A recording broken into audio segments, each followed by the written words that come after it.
Hello, friends. Welcome to the Business Talk Show. In this session, I will be discussing with you people on how to save yourself from becoming a defaulter in bank defaulter list. So, as I said, if you have used your credit card 100% or more than 80%, and you are not in a position to pay back the outstanding amount within the due dates, then you are on the verge of becoming a defaulter in the bank defaulters list. I will show you a different and a important secret trick on how to save yourself from this defaulter list. Let us start the session. So first thing what you have to do is, whenever you have used your credit card 100% and you are not in a position to repay back the outstanding amount within the due date, the first thing you have to do is first check your credit card statement bill carefully.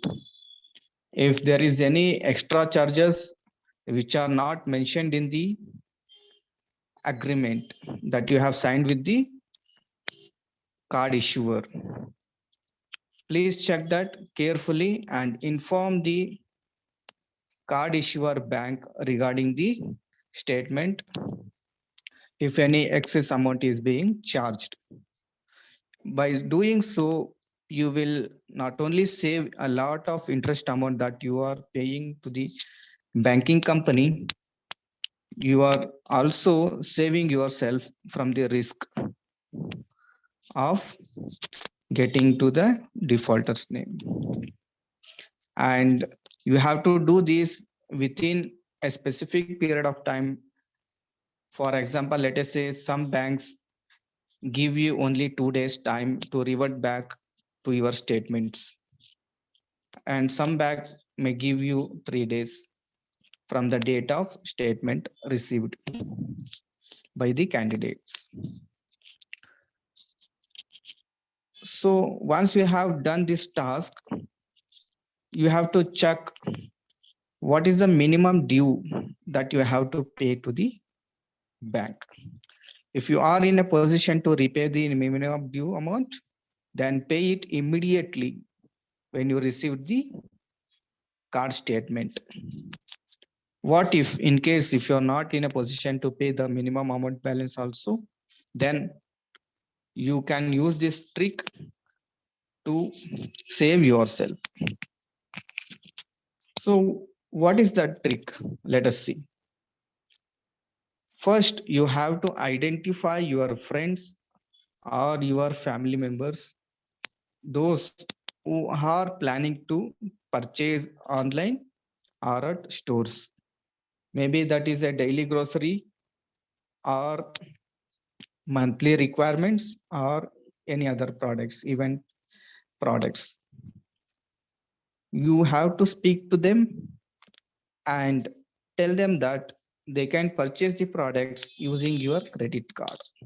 But before using your credit card, make sure that they will pay you the amount that they are going to spend on online store or else on the outlet stores. You take that amount, first pay your due amounts to the credit card company.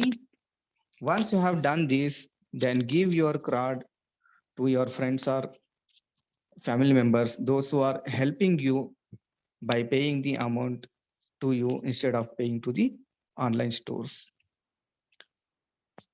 So here what happens is, the first thing is your credit card bill is paid, and the second thing is your friend or family members plan is fulfilled. It is a mutual advantage for both of you. By doing so, what happens is, the very first thing is your credit card gets reward points. You will get reward points for by doing so. And the second thing is your credit worthiness will increase gradually. And further, you will get another 20 to 30 days of time to repay back the outstanding amount. And more than this, banks will start looking at your repayment condition and they will follow you to offer better loan opportunities. And finally, one more thing is you can call up the card issuer company or the card issuer bank and request them to increase your credit limit. For this, a special note, don't ever try to pay your loan amount through credit card, telephone bills through credit card, mobile bills through credit cards, etc., or jewelry purchases, etc. Use this trick only when you are using this for online purchase or in store purchases. Thank you. Have a nice day. See you in the next session. Bye.